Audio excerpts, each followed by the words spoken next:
오늘 우리에게 주신 하나님 말씀은 에베소서 5장 22절부터 33절까지의 말씀입니다. 신약 315페이지입니다. 제가 봉독하겠습니다. 하나님의 말씀입니다. 아내들이여 자기 남편에게 복종하기를 주께 하듯 하라. 이는 남편이 아내의 머리됨이 그리스도께서 교회의 머리됨과 같음이니 그가 바로 몸의 구주시니라.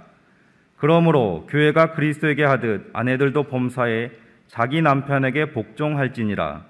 남편들아 아내 사랑하기를 그리스도께서 교회를 사랑하시고 그 교회를 위하여 자신을 주신같이 하라.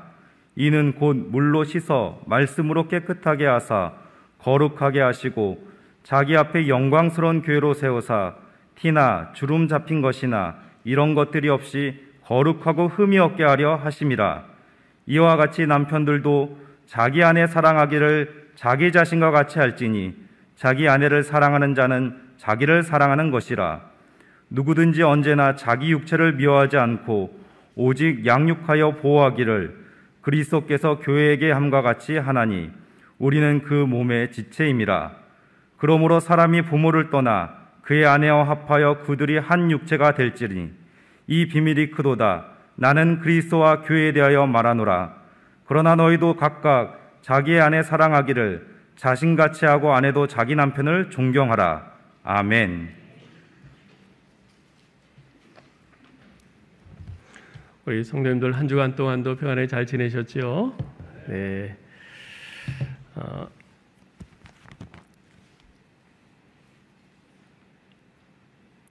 저는 그 이메일을 쓸 때요, 마지막 인사로 언제나 샬롬이란 말을 씁니다. 주님의 평화가 함께 하시길 바랍니다. 그런 의미로 그렇게 하는 것이죠. 근데 제게 정기적으로 이메일을 보내오시는 선교사님 가운데 이메일 말미에 언제나 승리하소서라고 쓰시는 분이 계세요. 제겐 그것이 참 아주 인상적이었어요. 승리하소서. 역시 영적 전투의 최일선에 계시는 선교사님이라서 그런지 우리의 하루하루의 삶이 영적 전투이고 그 전투가 얼마나 힘든지를 잘 아시기 때문에 그렇게 쓰시는 것이 아닌가 하는 생각이 들었습니다. 그렇습니다, 여러분. 우리의 하루하루는 모두가 영적 전투입니다. 가정생활이 그렇고요, 직장생활이 그렇고요, 교회 생활도 그렇고 우리가 한 사람의 시민으로 살아가는 사회 생활이 다 그렇습니다. 각자가 실감하는 그 무게는 물론 다를 수 있죠. 그렇지만 모두가 영적 전투에 매일 매순간 직면하며 산다는 것은 부인할 수 없는 사실입니다. 근데 여러분, 전투가 벌어지면 어떻게 하면 됩니까? 이겨야 됩니다. 전투가 벌어지면 일단 이겨야 돼요. 영적 전투도 마찬가지입니다. 그러면 영적 전투에서 승리할 수 있는 비결이 무엇입니까? 사도 바울은 성령 충만이 바로 그 비결이라고 말합니다. 왜 그렇습니까? 여러분, 우리 자신은요 굉장히 약합니다. 내가 사탄과 또 그 세력과의 영적 전투에서 승리할 가능성은 제로입니다. 그러나 내 안에 성령이 충만하시면 이야기는 달라집니다. 승리할 가능성이 100%입니다. 따라서 늘 영적 전투에 직면하고 있는 우리 크리스찬들의 제1의 과제는 바로 성령 충만하는 것입니다. 성령 충만하기 위해서 어떻게 해야 되는가? 이에 대해서는 지난 시간에 말씀드렸기 때문에 다시 반복하지 않겠습니다. 여러분, 성령 충만은요, 사도 바울은 성령 충만한 사람에게 나타나는 세 가지 특징에 대해서 이야기를 하는데요. 첫째는 찬양입니다. 19절에서 이렇게 말씀해요. 시와 찬송과 신령한 노래들로 서로 화답하며 너희의 마음으로 주께 노래하며 찬송하며. 둘째 특징은 감사입니다. 20절을 보세요. 범사에 우리 주 예수 그리스도의 이름으로 항상 아버지 하나님께 감사하며. 세 번째 특징은 복종입니다. 21절 보세요. 그리스도를 경외함으로 피차 복종하라. 찬양과 감사와 복종, 이 세 가지는 내가 과연 성령 충만한지 아닌지를 스스로 판단해 볼 수 있는 시금석입니다. 어떠세요? 이 세 가지 거울에 비춰볼 때 여러분은 자신이 성령 충만한 것 같으십니까? 이 셋 가운데 그리스도를 경외함으로 피차 복종하라는 말씀은요, 서로의 관계 속에서 표현되는 성령 충만의 모습입니다. 그래서 사도 바울은 이 말씀이 구체적으로 적용되고 표현되어야 할 여러 관계들을 언급합니다. 오늘 우리가 읽은 본문에서는 부부관계에서 말씀하고요, 이어지는 6장 1절로 4절에서는 부모와 자녀의 관계에서 말합니다. 그리고 6장 5절로 9절에서는 주인과 종의 관계를 들어서 말씀합니다. 즉 성령 충만이라고 하는 것은 그저 온몸이 뜨거워지고 어떤 황홀한 엑스타시를 경험하고 그래서 괜히 희죽희죽 웃는 것이 아니라 실제 우리의 삶 속에서 경험하는 여러 관계들을 통해서 그 특징이 표현되어야 한다는 겁니다. 예를 들면 교회 안에서는 거룩하는데, 그래서 그렇게 거룩해 보이는데 집에 가서는 그릇 깨지는 소리만 나는 그런 성령 충만은 없다는 겁니다. 교회 안에서는 어르신들에게 예의 바르고 남들에게 깍듯이 하는데 집에서는 자기 부모님께 무례하고 함부로 하고 소홀히 하는 그런 성령 충만은 없다는 겁니다. 교회 안에서는 열심히 청소도 하고 부엌에서 설교도 열심히 하는 등 봉사도 많이 하는데 직장에 가서는 사람들 눈치 봐가면서 적당히 직장 생활하는 그런 성령 충만은 없는 겁니다. 이렇듯 성령 충만은요, 단순히 이론적이거나 현실과 동떨어진 이야기가 아니라 실제 우리의 삶의 현장에서 적용되고 표현되어야 하는 현실적인 문제인 것입니다. 자, 그러면 먼저 부부관계에서 성령 충만은 어떻게 표현되어야 하는가? 오늘 본문은요, 성령 충만한 부부관계에 대해서 두 가지 원리를 말씀해주고 있습니다. 하나는 질서의 원리이고요, 다른 하나는 죽게 하듯의 원리입니다.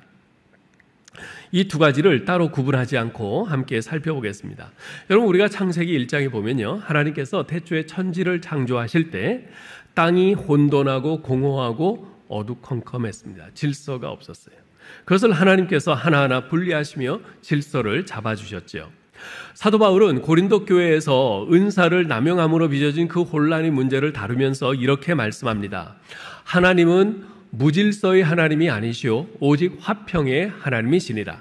모든 것을 품위 있게 하고 질서 있게 하라. 그렇습니다. 여러분, 하나님은 질서의 하나님이세요. 그래서 세상을 질서 있는 모습으로 창조하셨고 지금도 그렇게 운행해 가십니다. 그래서 하나님의 백성된 우리가 헝클어지고 혼돈된 모습이 아닌 질서 있고 규모 있는 모습으로 살아가기를 기대하십니다. 가정에서도 마찬가지입니다. 하나님께서는 가정의 질서를 세우셨어요. 23절을 한번 읽어볼까요?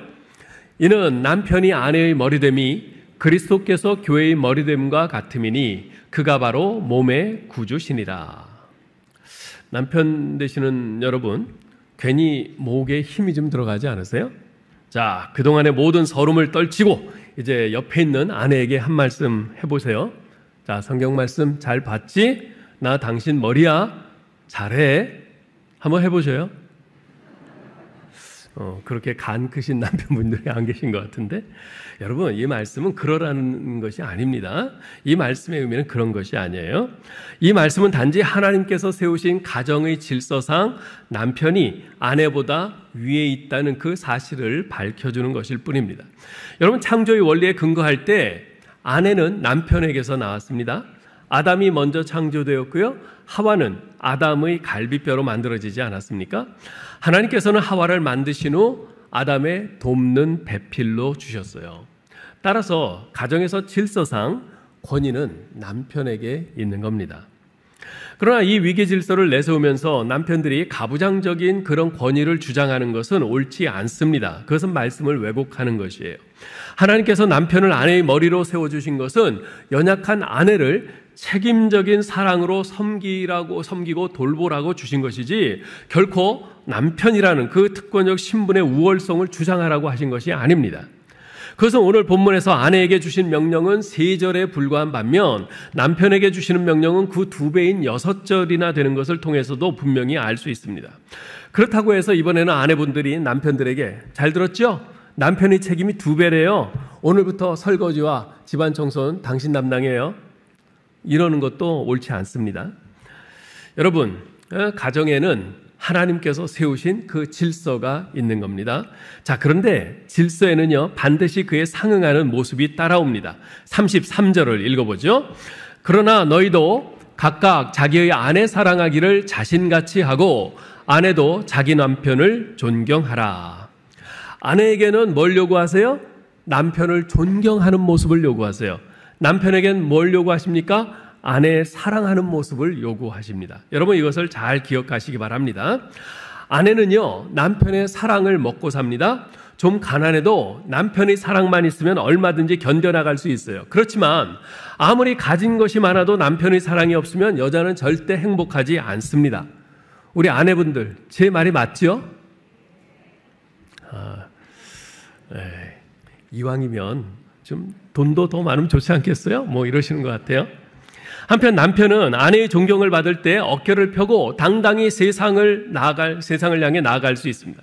여러분, 제가요, 매주 설교를 하는데 설교를 마친 후에 우리 교우분들이 목사님 오늘 은혜 많이 받았습니다. 많은 분들이 그래도요, 집에 가서 아내가 당신 오늘 설교가 그게 뭐예요? 이 한마디 하면 금방 어깨가 축 처집니다. 아침에 출근하는데 무시 섞인 아내의 잔소리 한마디 들으면요, 그날은 완전히 망치는 겁니다. 하루 종일 기분이 안 좋아요. 우리 남편 되시는 형제님들 그렇지 않습니까? 맞죠? 그죠? 그렇기 때문에 아내는 남편 존경하기를 힘써야 되고요, 남편은 아내 사랑하기를 힘써야 합니다. 그런데 한 가지 주의할 것이 있어요. 서로 자기에게 주신 명령들에만 충실하라는 것입니다. 자기에게 주신 명령들에만 충실해요. 하나님께서 아내에게 뭐라고 그러셨어요? 남편을 존경하라 그러셨어요. 아내는 그렇게 하면 되는 겁니다. 그런데 오히려 남편이 이 말씀을 들이대면서 봐, 하나님께서 남편 존경하라고 하셨잖아. 근데 왜 당신 남편 존경 안 해? 이래서는 안 되는 겁니다. 하나님께서 남편에게 아내를 내 몸과 같이 사랑하라 그러셨죠? 남편은 그렇게 하면 되는 거예요. 그런데 오히려 아내가 이 말씀을 거론하면서 여보, 왜 하나님께서 말씀하신 대로 안 해요? 어쩜 그렇게 자기 몸은 그렇게 끔찍이 위하고 챙기면서 나를 위해서는 그렇게 자기 희생을 안 해요? 이러지 말라는 거예요. 그렇게 하면 싸움만 일어납니다. 여러분, 각자 자기에게 주신 명령에만 충실하면 됩니다. 자, 그러면 남편 존경과 아내 사랑은 구체적으로 어떤 모습으로 나타나야 합니까? 먼저 남편 존경은요, 복종의 모습으로 나타나야 한다고 말씀합니다. 우리 22절을 읽어볼까요? 아내들이여 자기 남편에게 복종하기를 주께 하듯 하라. 24절. 그러므로 교회가 그리스도에게 하듯 아내들도 범사에 자기 남편에게 복종할지니라. 자, 보세요. 복종하되 어느 정도까지 하라고 하세요? 죽게 하듯 그렇게 복종해라. 교회가 그리스도에게 하듯 그렇게 복종하라 명하세요. 사실 이 부분에서 우리 아내분들의 반발이 많이 있습니다. 아니, 남편에게 복종하라니 지금 시대가 어떤 시대인데 그런 말도 안 되는 소리를 하십니까? 그럴 수 있어요. 사실 남편이 똑똑하고 능력 있고 모든 면에서 모범적이고 본이 된다면 아내들이 복종하는 것은 뭐 그리 어렵지 않을 겁니다. 근데 문제는 그렇지 않을 경우예요. 종종 보면요, 남편보다 아내가 더 똑똑하고 능력 있는 그런 가정들이 적지 않습니다. 실제 수입도 아내가 더 많은 그런 경우들도 있어요. 그러다 보니까 그것이 부부관계의 갈등의 요인으로 작용하는 경우가 왕왕 있습니다. 왜냐하면 오늘날은 경제권이 누구에게 있느냐, 누가 더 똑똑하고 능력이 있느냐, 이것이 곧 가정에서의 발언권과 직결되기 때문에 그렇습니다. 그럴 때 여보, 내가 당신보다 더 똑똑하니까, 내가 더 능력이 있으니까, 내가 더 많이 벌어오니까 당신 잠자코 내 말 들어요. 이러면 그 관계는 끝장나는 겁니다. 아내 되시는 여러분들, 여러분의 똑똑함과 능력을 남편보다 여러분이 더 우월함을 입증하는 데 사용하지 마시기 바랍니다. 특히 집에서 아이들이 보는 앞에서는 더욱더 조심하셔야 돼요. 아이들이 보는 앞에서 남편을 무시한다거나 남편의 말에 정면으로 반박하면서 남편을 꺾고 자기 주장을 관철하려고 해서는 안 됩니다. 여러분에게 어떤 좋은 아이디어가 있으면 얼마든지 남편에게 제안하고 같이 의논하세요. 그러나 최종 결정권은 언제나 남편에게 맡겨두시기 바랍니다. 결정은 당신이 하세요. 저는 당신 하자는 대로 할게요. 이렇게 여러분의 똑똑함과 능력을 남편을 통해서 나타내려고 하셔야 합니다. 그것이 질서입니다. 그것이 지혜입니다. 그것이 바로 교회가 그리스도께 하듯 주께 하듯 복종하는 것입니다. 여러분 한번 보세요. 우리가 교회 생활하고 신앙생활 하면서 이렇게 보면 성경 말씀에 써 있는 대로 그렇게 하면은 별로 효과적일 것 같지 않은데, 그렇게 하면 일이 잘 안 될 것 같은데, 그런 것들이 꽤 있지 않습니까? 성경 말씀은 너무나 시대에 뒤떨어진 것만 같고, 그러나 성경 말씀은 우리 주님의 말씀이에요. 우리는 그분의 몸된 교회예요. 따라서 머리 대신 그리스도께서 그렇게 말씀하셨으니 우리는 아무리 내 생각에 이 말씀이 시대에 뒤떨어진 것 같이 보인다 할지라도 주님 말씀에 순종하겠습니다 하고 교회는 그렇게 순종하며 가는 겁니다. 그럴 때 그 교회가 바르게 서게 되고 그 교회가 참된 영적 부흥을 이룰 수 있는 겁니다. 교회가 그렇게 그리스도께 하듯 주께 하듯 아내도 남편에게 복종해야 합니다. 이것은 굴종이나 맹종이 아닙니다. 스스로 창조주 하나님께서 세우신 그 남편의 권위를 인정하고 사랑으로 자발적으로 순종하는 것이지요. 제가 잘 아는 친구 선교사님이 있습니다. 그런데 이분이 사역을 잘 못해요. 외국에서 선교사로 몇 년 가 있다가 열매가 없으니까 그만두고 미국으로 온 가족이 갔어요. 미국 온 지 벌써 20년이 지났는데도 특별한 사역을 하는 것 없이 그냥 여기 기웃 저기 기웃 하면서 지냅니다. 이분은요, 이상주의자예요. 이분과 이야기를 하다 보면 하나님 나라가 어떻다, 교회는 이래야 된다 등등 아주 이상적인 그런 생각들, 그런 아이디어들을 많이 한참 드러나요. 그런데 정작 액션은 없어요. 아이들은 다 커서 대학에 들어갔지요. 생활비는 많이 들죠. 하다못해 직장이라도 잡아서 가족들 생계를 책임져야 되는데 그것도 잘 못하는 거예요. 그 정도 되면 사모님이 정말 답답하지 않겠어요? 남편을 막 닥달하지 않겠습니까? 근데 저는 이제까지 그 사모님이 단 한 번도 자기 남편에 대해서 이러쿵저러쿵 비난하거나 무시하는 말을 들어본 적이 없어요. 본인이 간호사로 일하면서 아이를 키우면서 남편 뒷바라지하느라 힘들어 불평할 만도 한데 그분은 전혀 그러지 않아요. 자기 혼자 힘으로 벌어서 이렇게 했노라, 여기까지 왔노라, 그런 말 한 번도 하지 않습니다. 오히려 자기 남편이 얼마나 자상한지, 남편이 자기와 아이들에게 얼마나 큰 힘이 되는지 아주 자랑스럽게 그렇게 이야기를 합니다. 그리고 남편이 이거 하자 그러면 두 말 않고 거기에 순종해요. 그런 모습을 보면서 저는 비록 남편 선교사님에 대한 안타까움은 있지만 참 행복한 가정이다 하는 생각이 듭니다. 아내 되시는 성도님들, 자꾸만 이런 경우 저런 경우를 내세우면서 따지지 마시고 그냥 성경 말씀대로 한번 해보셔요. 그저 단순히 남편에게 순종하시기 바랍니다. 남편은 하나님께서 나의 머리로 세우신 사람이니 순종해야지. 하나님께서 아무렴 여러분의 가정을 불행하게 하시려고 그런 명령을 주셨겠습니까? 아무쪼록 하나님을 믿고 하나님이 세우신 질서에 그렇게 순종하실 수 있기를 바랍니다. 한편 남편에게는 어떤 모습을 명하십니까? 우리 남편 되시는 분들 25절 말씀을 같이 읽어보죠. 남편들아, 아내 사랑하기를 그리스도께서 교회를 사랑하시고 그 교회를 위하여 자신을 주심같이 하라. 28절, 이와 같이 남편들도 자기 아내 사랑하기를 자기 자신과 같이 할지니 자기 아내를 사랑하는 자는 자기를 사랑하는 것이라. 아내를 사랑하라고 하세요. 여러분, 사랑은 짝으로 내리사랑입니다. 윗사람이 아랫사람을 사랑하는 겁니다. 따라서 머리로 세움받은 남편이 아내를 사랑하는 것은 질서상 당연한 일입니다. 사실 대개 남편들은요, 아내를 사랑합니다. 특히 우리 화곡동 지역은 물이 좋아서 그런지 남편들이 아내를 아주 끔찍이 사랑합니다. 제 말이 맞죠? 오, 아닌가요? 갑자기 분위기가 싸해지는데요. 근데요, 여러분, 제가 이렇게 신방하면서 이렇게 보면 우리 남편분들이 좀 표현을 잘 안 해서 그렇지 속마음은 아내를 다 사랑합니다. 물론 예외도 있겠지만 우리 남편분들 제 말이 맞죠? 네. 자, 그런데요, 우리 남편들이 아내를 사랑할 때 어떻게 하라고 하십니까? 그리스도께서 교회를 사랑하시고 그 교회를 위하여 자기 자신을 주심같이 사랑하라 그래서요. 자기 자신을 사랑함같이 아내를 사랑하라 그래서요.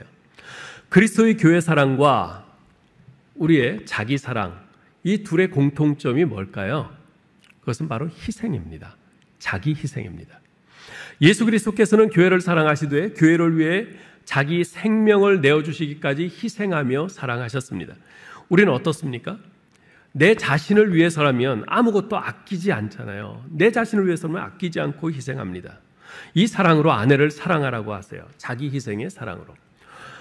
요한복음 13장 1절에 보면 예수님께서 자기 사람들을 끝까지 사랑하셨다고 이렇게 말씀합니다. 이 끝까지 사랑하셨다는 말을 영어 성경에서는 He showed them the full extent of His love 라고 이렇게 표현을 하고 있어요.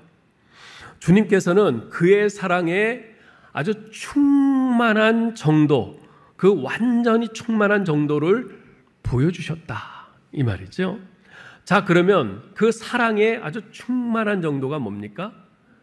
가장 충만한 사랑이 뭘까요? 그것은 바로 자기 희생으로 표현되는 사랑입니다. 자기 희생, 그것이 사랑의 끝이에요. 결혼하기까지 또는 결혼 후에도 두 남녀는 서로에게 사랑해라는 말을 수도 없이 많이 합니다. 그러나 사랑해라는 그 말의 진정성은 언제 나타나는가? 서로 편안할 때, 모든 것이 잘 되어갈 때, 형통할 때, 그때는요 사랑해라는 상대방의 말이 단순한 립서비스인지 진심인지 잘 구분이 안 됩니다.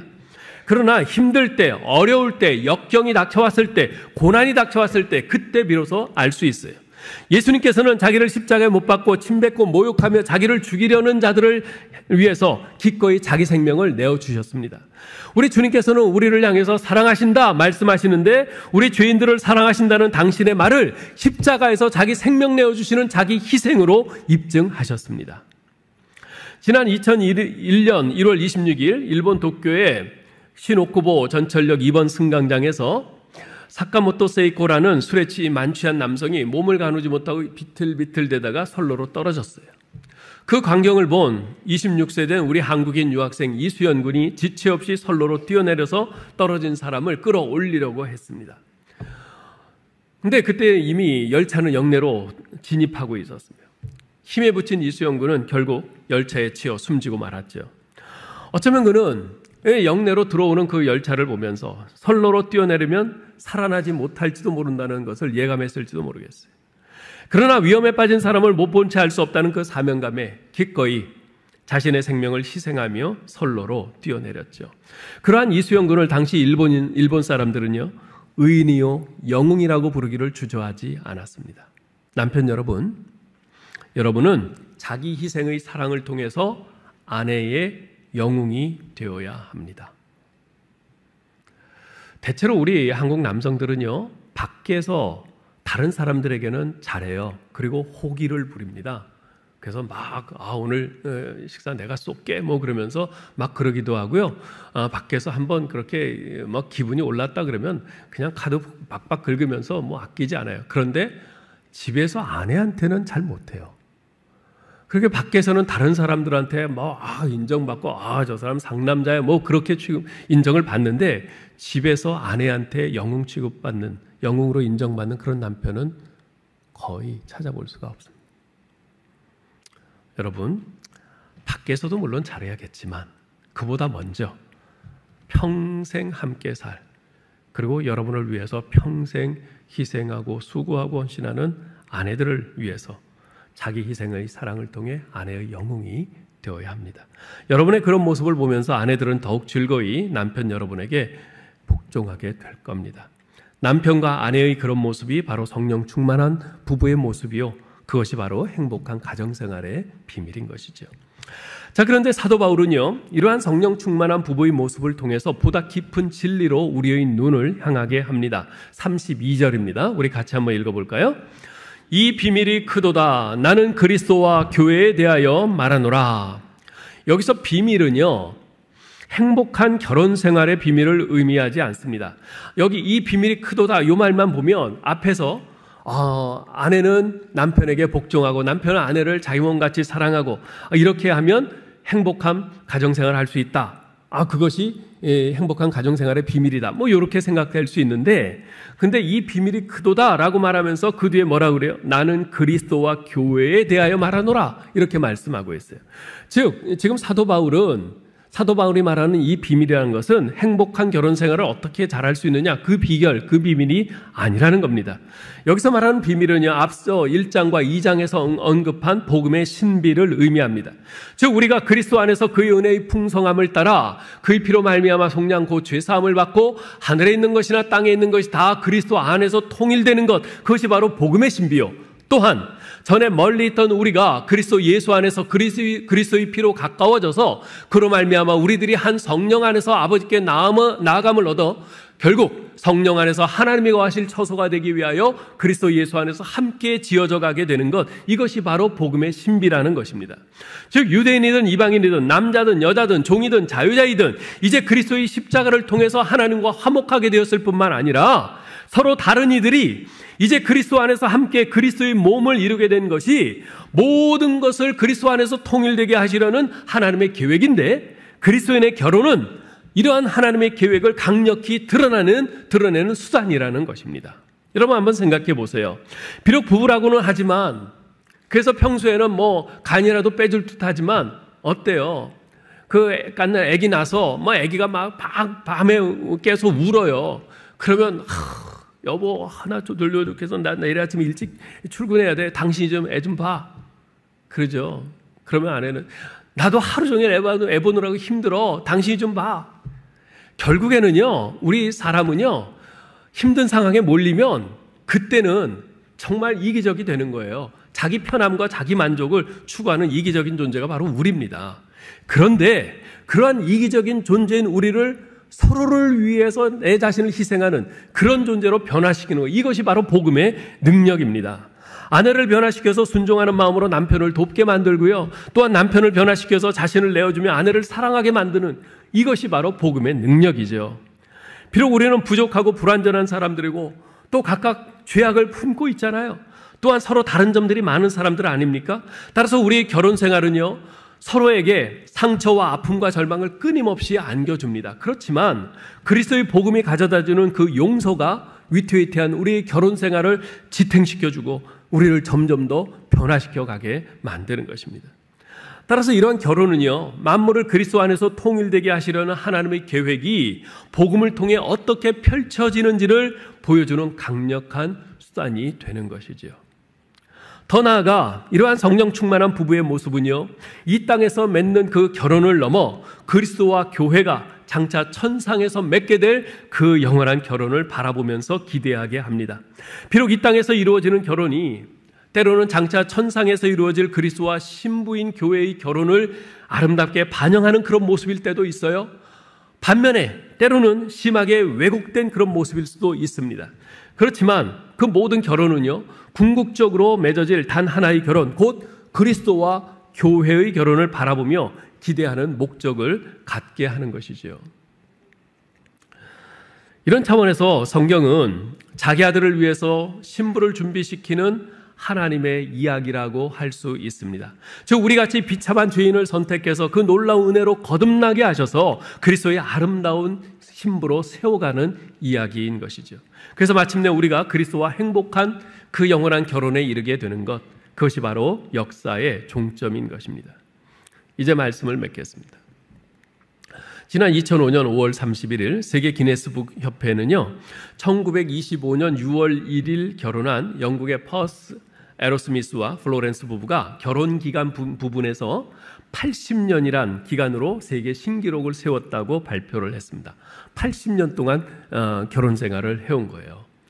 영국 BBC 방송에서 80회 결혼 기념일을 맞은 이 부부와 인터뷰를 했어요. 기자가 물어요. 두 분은 어떻게 그 80년이란 긴 세월 동안 함께 살아올 수 있었습니까? 그 비결이 뭡니까? 그랬더니 아내인 플로렌스가 이런 대답을 합니다. 남들처럼 우리 부부도 가끔 다툽니다. 하지만 우리 부부는 화가 난 채로 잠자리에 든 적이 없습니다. 꼭 화를 풀고 문제를 해결한 뒤 꼭 껴안은 채 잠에 듭니다. 그들 부부는 행복한 결혼 생활을 위해서 서로에게 꼭 잊지 말고 수시로 해야 하는 말이 있다고 합니다. 그것이 뭔지 아세요? 미사고예요. 미사고. 여러분, 미사고가 뭐의 줄임말인지 아십니까? 여보 미안해, 내가 사고 쳤어, 고생 좀 해. 이게 아니에요. 이러면 행복할 수가 없겠죠. 미사고는요, 여보 미안해요, 사랑해요, 고마워요. 1세마디예요. 미안해요, 사랑해요, 고마워요. 며칠 전 우리 교회 어느 집사님의 시아버님이 소천하셔서 입관제배를 드렸습니다. 향년 93세로 소천하신 그분은 지난 20년간 치매로 적지 않은 고생을 하시다 하나님의 부르심을 받으셨어요. 20년간 치매를 앓으셨으니 가족들, 특히 아내 되시는 권사님의 고충은 이만저만이 아니었을 겁니다. 입관예배를 다 마친 후에 유족들과 인사를 하면서 아내 되시는 권사님께 여쭈었어요. 결혼하신 지 몇 년 되셨어요? 그랬더니 72년 됐어요. 그러시더라고요. 정말 오래 결혼 생활을 하셨죠? 와, 72년이면 정말 오랜 세월인데 어떠셨어요? 그렇게 물었더니 그 권사님은 입가에 옅은 미소를 머금으면서 이렇게 말씀하세요. 행복했어요. 행복했어요. 뭐 그 결혼 생활 72년 동안 속상하고 그런 일들도 많이 있었겠죠. 그런데 남편을 떠나보내고 장례 예배를 드리는 그 자리에서 지난 72년간의 남편과의 결혼 생활을 돌아볼 때 떠오르는 한마디, 행복했다. 전 너무나 부러웠어요. 그 부부가. 네. 아이고, 내가 이 인간 만나서 이제까지 이 모양 이 꼴로 고생만 하며 살았는데 그러면 얼마나 후회가 되고 불행하겠어요. 네, 그 권사님이 너무 부러웠어요.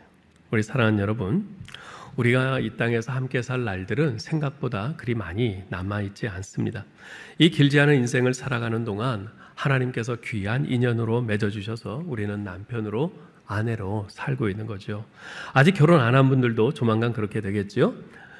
근데 우리 인생은요, 사랑만 하며 살기에도 참으로 짧은 시간입니다. 언젠가 나의 아내가 또 나의 남편이 훌쩍 내 곁을 떠나게 되면 그때 가서 여보 사랑해, 미안해 아무리 말해도 이미 늦습니다. 지금 아직 기회가 있을 때 하나님께서 내 인생의 반려자로 주신 내 남편을, 내 아내를 하나님의 말씀을 따라 더 사랑하고 순종하면서 성령 충만한 부부 생활을 해나갈 수 있기를 바랍니다.